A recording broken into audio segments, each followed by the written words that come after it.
And good morning, everybody. Welcome. Hot Takes Goodman and Haertl. Bruce, it was a late night for you and I. Watched the game. It was well worth it. Unfortunately, not the outcome that Nuggets fans wanted, but an unbelievable game. How are you this morning?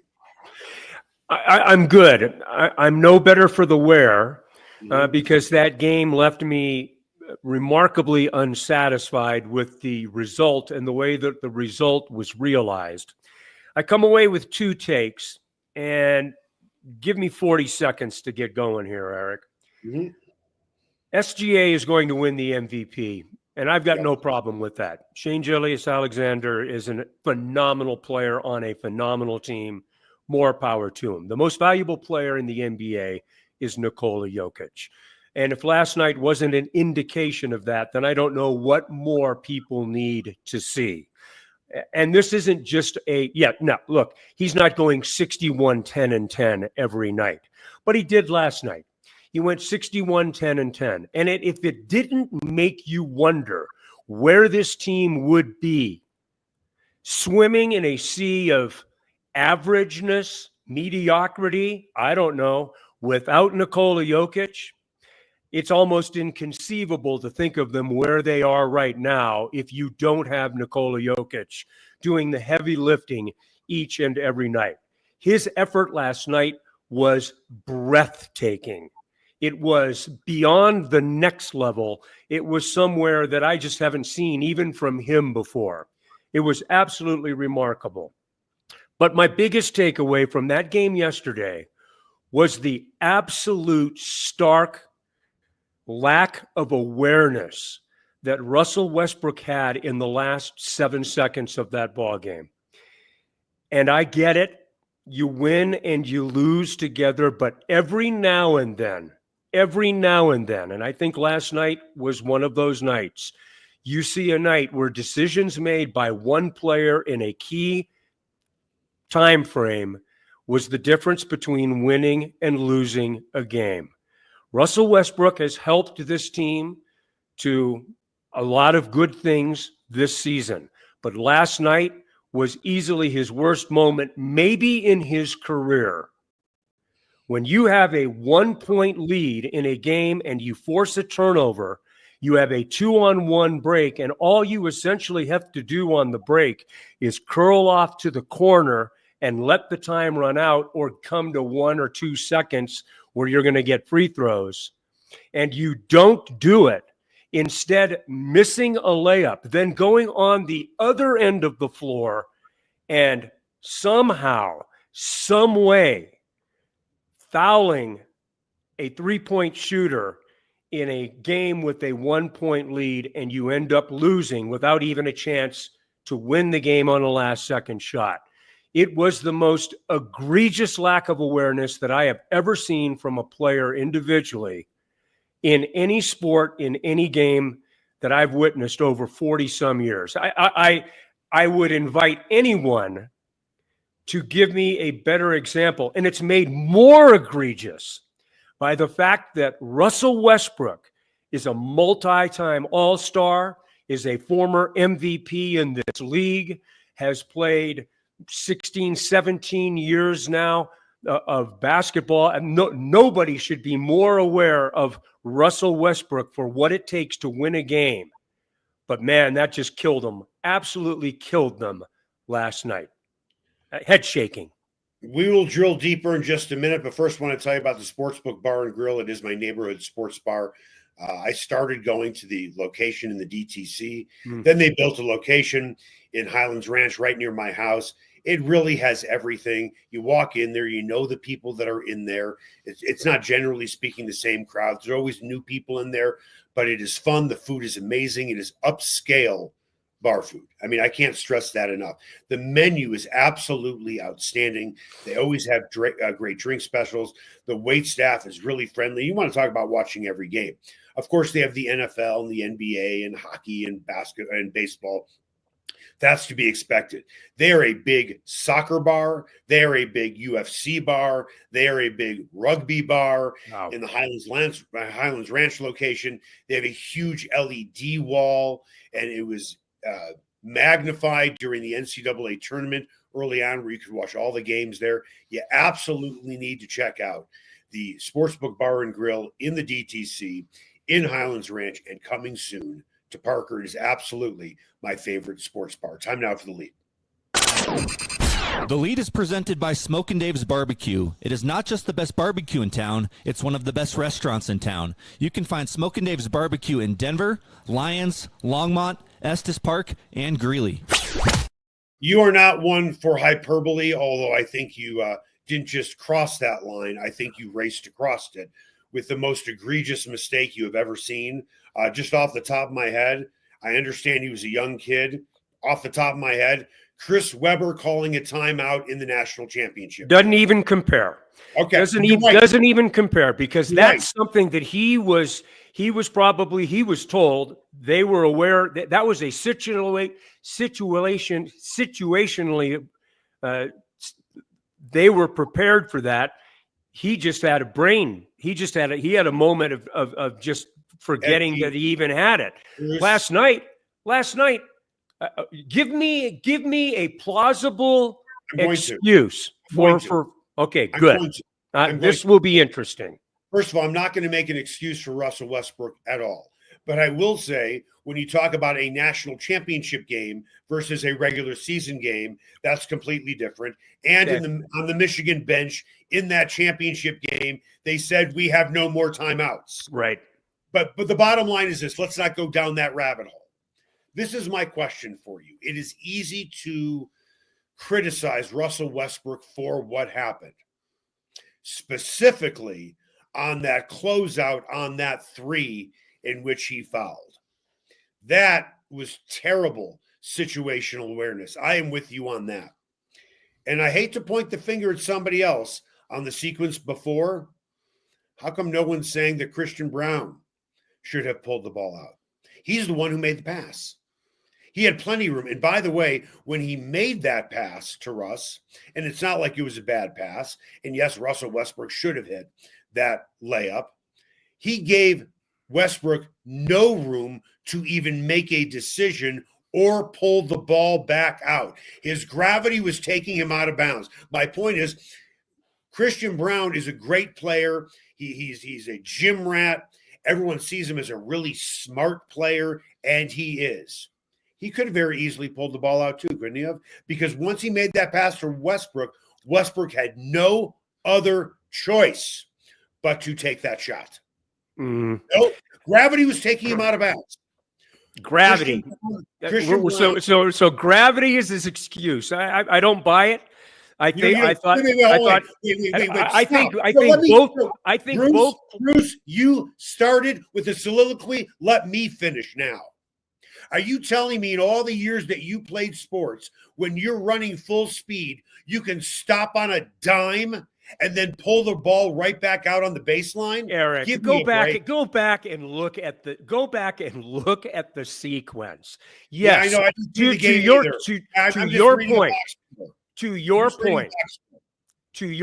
That's your problem, not mine. Please. Look, to your point, Christian Braun could have done that. But yes. Come on. But don't tell me that you're running full speed. That's also situational awareness. You're up, you've got a 2-on-1 break and you know damn good and well that you've got the ball with 7 seconds left. All you've got to do is catch the ball and stop. Because that happens so easily when a guy is running full speed. Got it. Thank you. Boy, you are way out there on this one, my friend. I'm sorry. You and I are not going to disagree on this. This was a situation of I will say this. I'll get on your side for this one. Okay. Situational awareness for Christian Braun. Okay, I'll listen to that. I will listen to that. That makes it even more egregious when you've got two guys that can't do the right thing at the right time. Correct. I will give you that one, my friend. That's all I'm saying. That's all I'm saying. We're putting it on Westbrook because he missed the layup. And then came back fouled. So it's not one thing, it's two things. And he did it all in 7 seconds. Man, that's a tough one to manage. I agree. Woo! I agree. What happened when the three-point shot went up for a veteran, that is inexcusable. That one is far more inexcusable than the other, because both guys, to your point, and that's the only point that I'm making, okay, that both guys should have made a good decision, but we're pinning it on Westbrook because of what happened after he missed the layup. We're just doubling the cake batter. That's a bad cake. I'm totally with you on that. People are going to be all over Russell Westbrook today, and I certainly understand why. Here's something else that I found interesting after the game. Denver Post Nuggets beat writer Brennan Toronto, this is what he wrote after the game, and I'm quoting here. And the quote isn't, something that you'd say, wow, I can't believe he wrote that. It's just how he stacked these two sentences. He said, the Timberwolves were missing two key sharpshooters in Dante DiVincenzo and Naz Reid after both were slapped with suspensions. Jamal Murray, meanwhile, missed his second straight game with a hamstring tightness, and Michael Porter Jr. was a late scratch. I don't think Bennett did anything to try and insult anybody. He's a very good writer, a very nice guy, but I find it interesting in the way that he ordered that, putting the Timberwolves injuries first over the Nuggets injuries. I'm not saying he did it to show any disrespect for the Nuggets, but maybe subconsciously, when you lead with the Timberwolves injuries, you are suggesting those were bigger injuries than the Nuggets injuries. And the reason why I'm bringing this up is with the way Jamal Murray has been inconsistent at many times this season, and certainly Michael Porter Jr., honestly, I'm not so sure I disagree with the order in which he wrote it. And Anthony Edwards said right after the game, we were down players. We were down players. Yet the Nuggets were down two of their top three scorers. Naz Reid and DiVincenzo are not two of the top three scorers, but they're clearly key pieces to that team. So when I look at the way that paragraph, whatever it was structured, I'm almost thinking, boy, are we really looking at Jamal Murray and MPJ as guys who can really make a huge difference in the playoffs if the Nuggets beat writer is putting them second to a couple of bench players? Interesting point. Hadn't thought of it. Thought about the players that weren't there for about 10 seconds in the first half, and other than that, had really kind of moved on with it. How about first quarter when it was 21 to 5? Right. I mean, to me, it was a total non-issue, an absolute 100% non-issue. Not only because it needed to be a non-issue, it can't be an issue. That those are the teams that you're playing with, but the way that both teams reacted to it. The Nuggets got off to a blazing start in this game. They did everything that we talked about yesterday that we wanted to see them do. Play with urgency, play with an understanding of the importance of the game, all of those things. They played with it. And then as the game went on, Minnesota did what Minnesota tends to do against the Nuggets, just kind of pulled themselves back into it and made it a game. And then obviously what ensued in the second half was the stuff that storybooks are made of. It was just an absolutely remarkable game. I had no problem, and I sense that you didn't either, Eric, with the fact that this was the Minnesota Timberwolves against the Denver Nuggets. And in whatever incarnation they were in, that's what we had last night. I wasn't thinking about two very good players in Reid and DiVincenzo being out and two pretty darn good players in Jamal Murray and MPJ being out. I was watching Nikola Jokic making history and Aaron Gordon going off for 30 plus. And I was watching Anthony Edwards do his thing and was watching the Minnesota Timberwolves with 25 more shots in the game. 25 more shots. Offensive rebounding. Offensive rebounding, my friend. these are the types of things that the Nuggets battle in too many familiar ways at various times during the season, and we saw it last night. The Nuggets shot like 54%, and we're playing a game into double overtime at home. Are you kidding me? Anyway. Okay. You brought up Anthony Edwards. I think that he has become a burr in the saddle of some Nuggets fans with the way he reacted after the playoff win. He shoots his mouth off quite a bit. He shot his mouth off during the Olympics saying everything needs to run through me. He's not a top 5 player in this league, although he is a great player on both ends of the floor. He only had 10 points, I believe, through the opening 3 quarters. Right. Then 25 in the fourth quarter and the 2 overtimes. Yeah. The guy is really unbelievable. For as much as you want to hate him, my goodness, you have to respect this guy's game. This is what he said about Jokic after the game. Quote, "Oh my God, he might be the best basketball player I've seen, like up close." That's as high a praise as you're going to get from Anthony Edwards, who looks at himself as the best player in the NBA. Yeah. With that, Jokic is having his best season.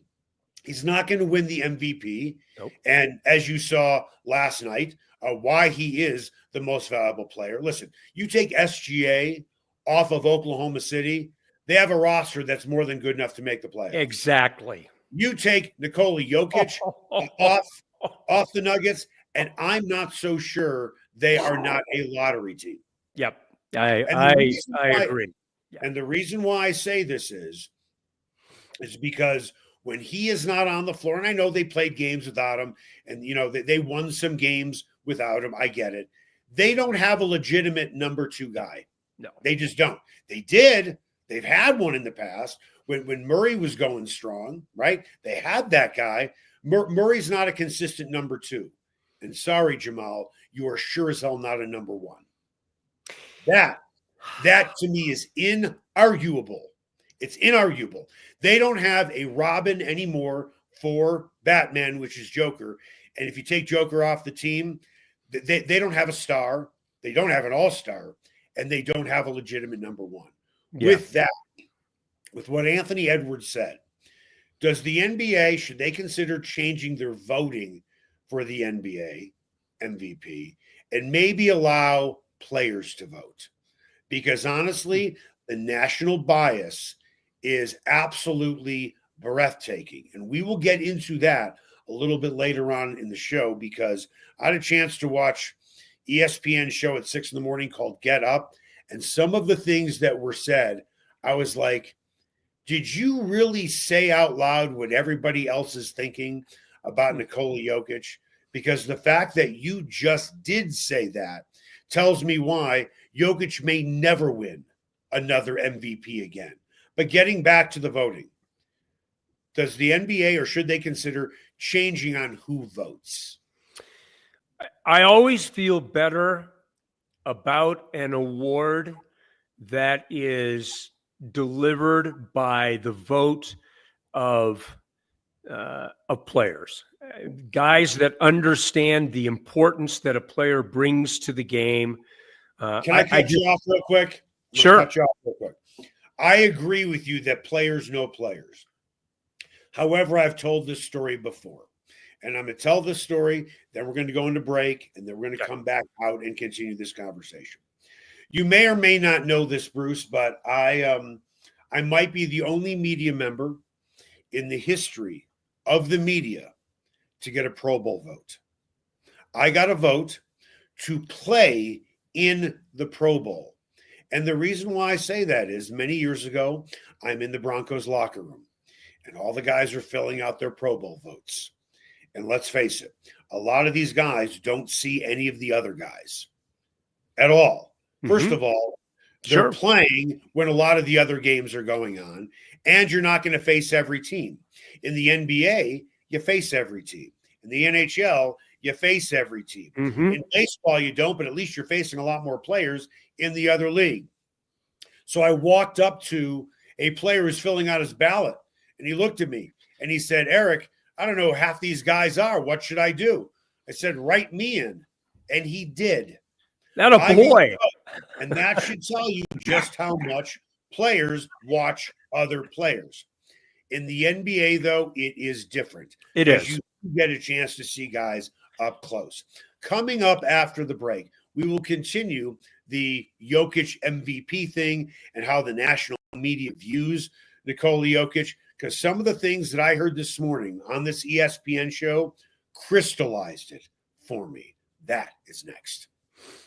Sasquatch and Wildcard Casinos in Blackhawk have another incredible promotion. They'll be giving away a Ford Bronco Raptor or nearly $30,000 in cash the weekend of May 23rd. Get finalist entries from 10 a.m. until midnight during their daily cash drawings every 45 minutes or by redeeming player points. And all daily cash drawings that don't get picked are eligible for a second chance drawing on Wednesdays, and that can turn into extra cash. Sasquatch and Wildcard Casinos, a family-owned casino that treats you like family. Ever wondered where city and county fleet vehicles go when they retire?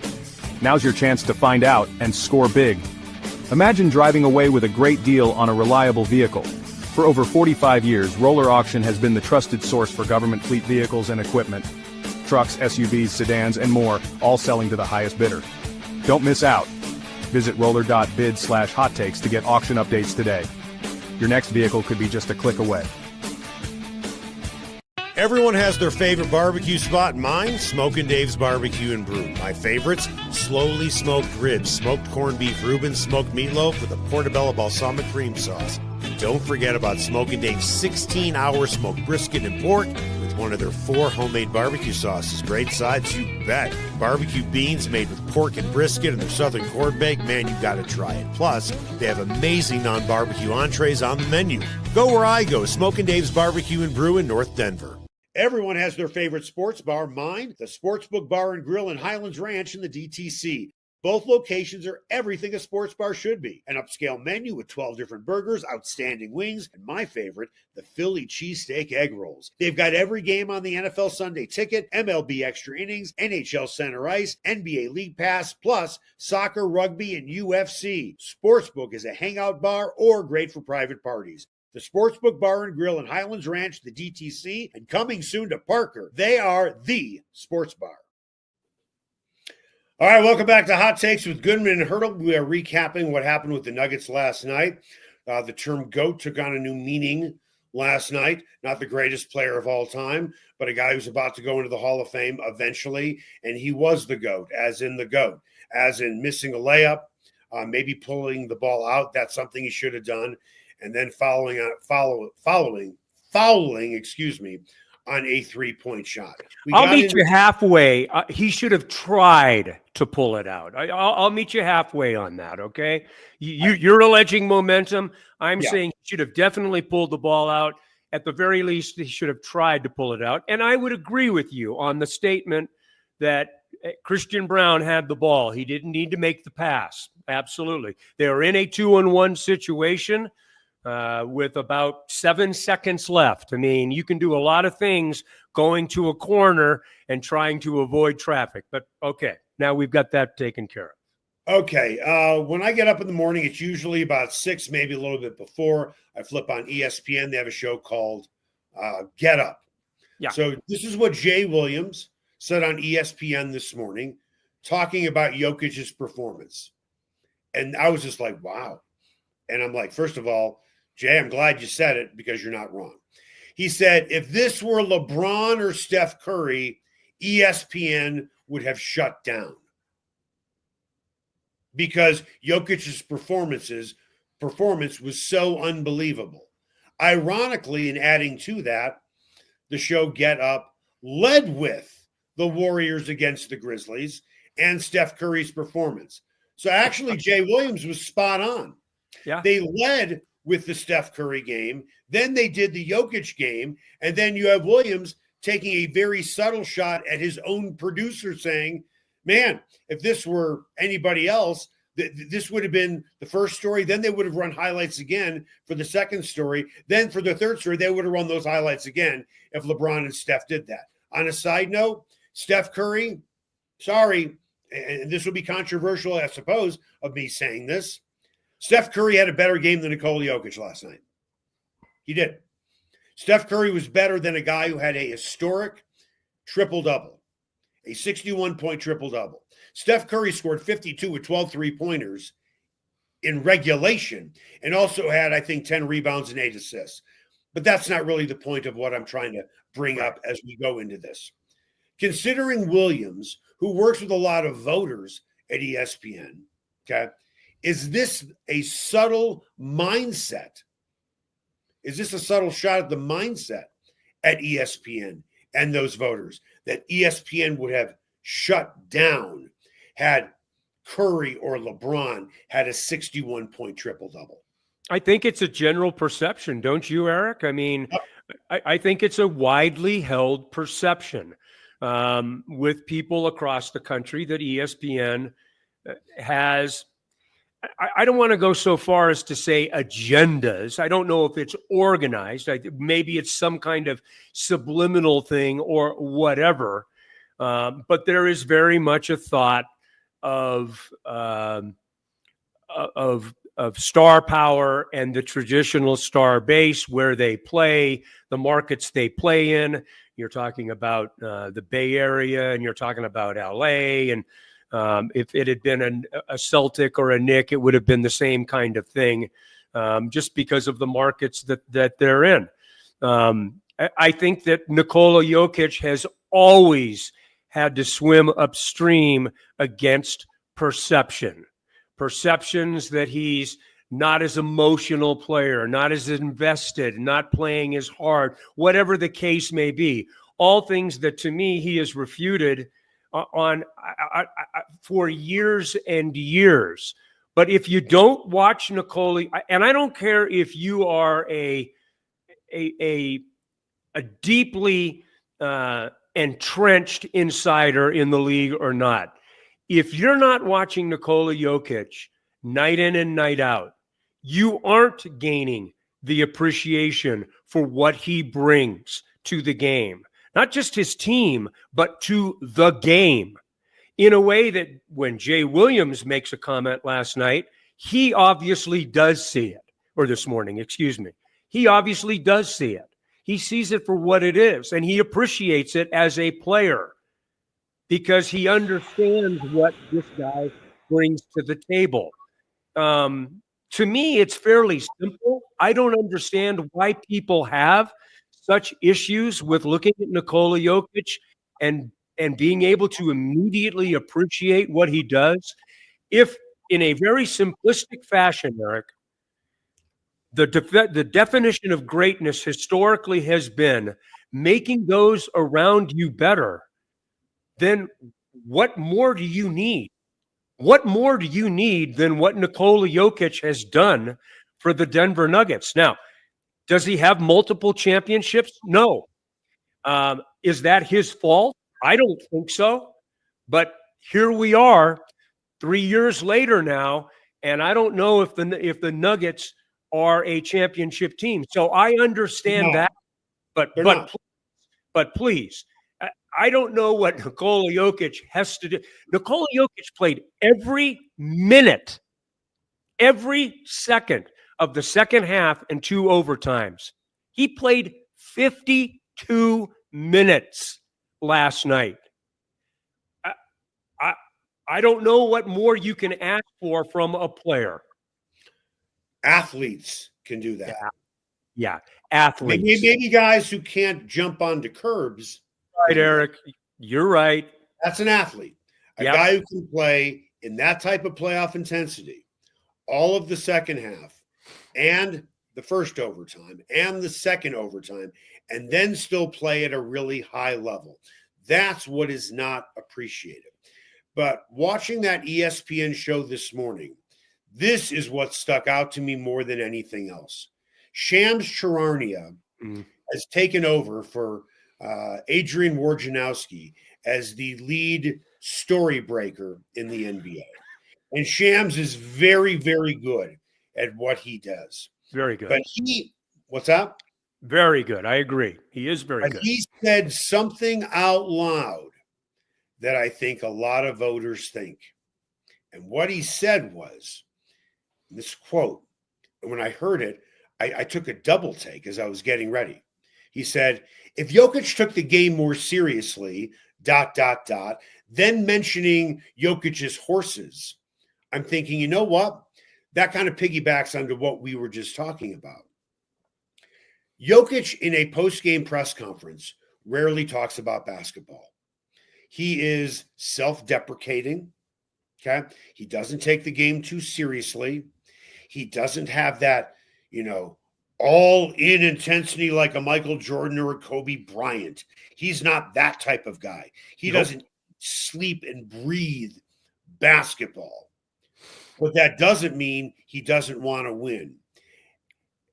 There were people who used to say about Larry Walker, if he really loved baseball like he loved hockey, he'd be a better baseball player than he was. I can't tell you if that is true or not. I can tell you about Nikola Jokic because he is so self-deprecating and he doesn't want to talk about himself. And maybe there is still a little bit of a language barrier there to a certain extent. Yeah. I think that plays a role as this guy just doesn't give a shit.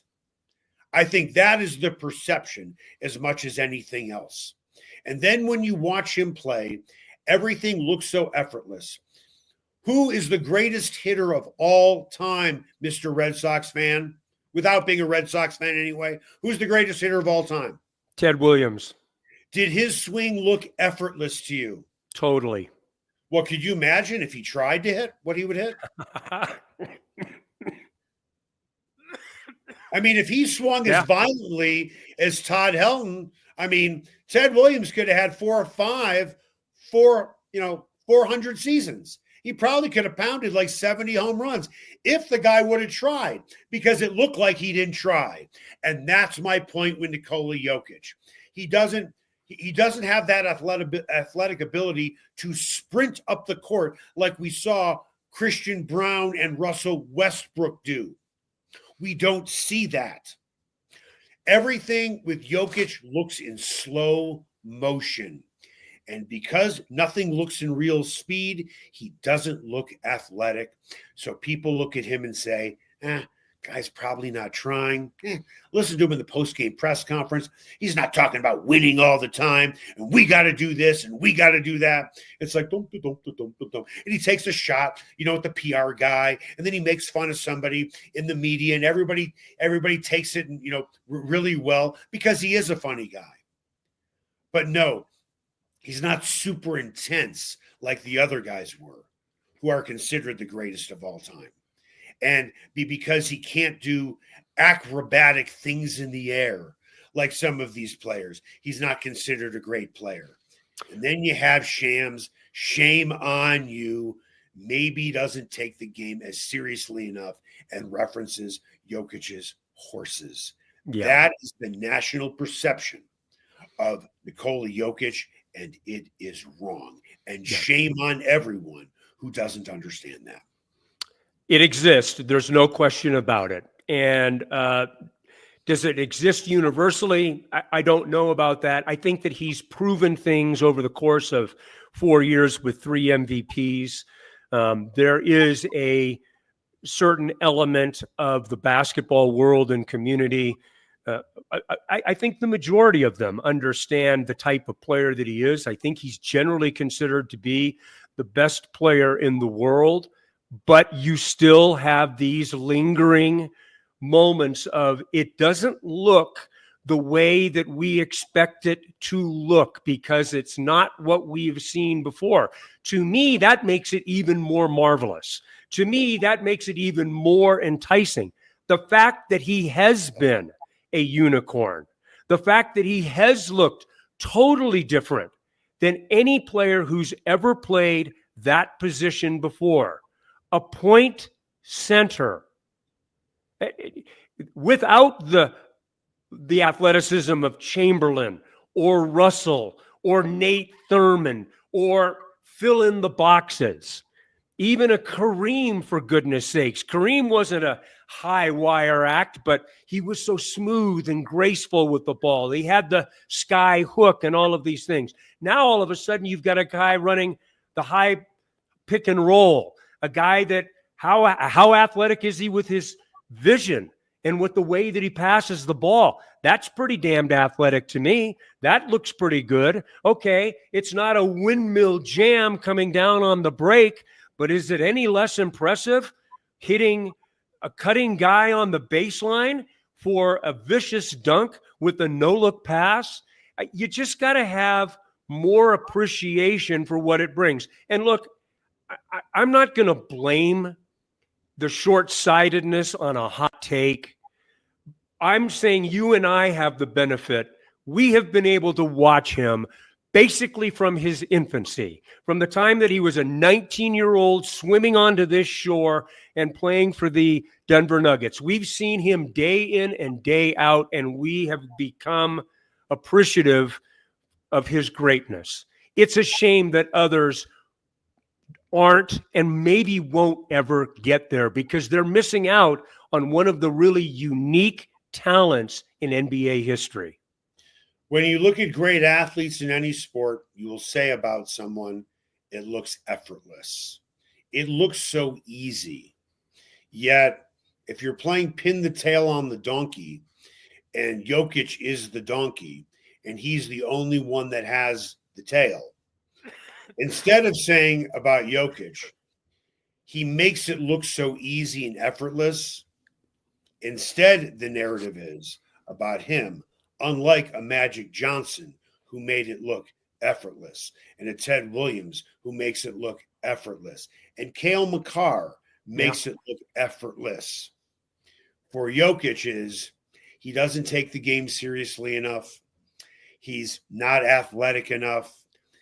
And it looks like he's not even really trying. It's unfortunate that Jokic is in this box and every other great player is in this box. Yeah, I think the comment that if Jokic took the game seriously is just patently irresponsible.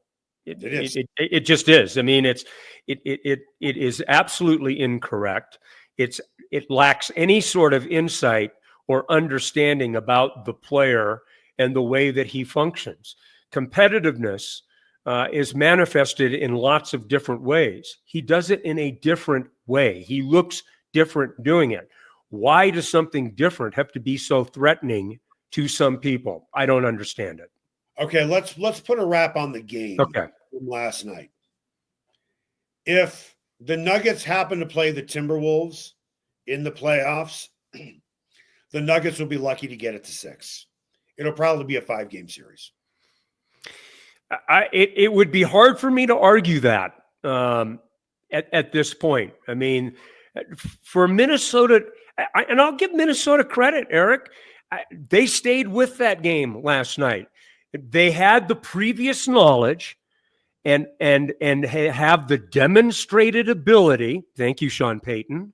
The demonstrated ability of being down by 20 points late in the game. They were down 20 or 16 or 19, whatever the points were early in the game. They knew that they could come back. They knew that they would come back. They had confidence in themselves. Yeah. This is a team that is very, against the Nuggets at any rate, is an unflappable group. Anthony Edwards, to your point, and you brought it up very clearly, was virtually nothing through 3 quarters. And he was good defensively, right? I mean, he always is good defensively. But then all of a sudden, he goes off. And all of a sudden, now he's making plays offensively. That's a good basketball team against the Denver Nuggets. I would not like them in a matchup with the Minnesota Timberwolves. The Timberwolves are missing 2 of their best bench players. The Nuggets were missing 2 of their starters. Jamal Murray has never proven to be effective against Minnesota, really, in the last 6 meetings that they've played, or 5 meetings. Or really, let's take the entire playoff series last year and then stretch into this season. Murray has not been that effective. And then MPJ has been wildly inconsistent as well. We will likely talk more about this tomorrow, but I'm going to leave you with this. When it comes to Jamal Murray's consistency, how many times, Bruce, and here's your tease, possibly for tomorrow, how many times this season has Jamal Murray in a 5-game stretch scored 20 or more? I'll tune in to find out. No, I'm asking you. I'll give away the answer now. How many times has he scored 20 or more points 5 games in a row? Oh, I'd say none. That's the correct answer. Yep. That's Hot Takes with Goodman and Haertl. We'll see you tomorrow.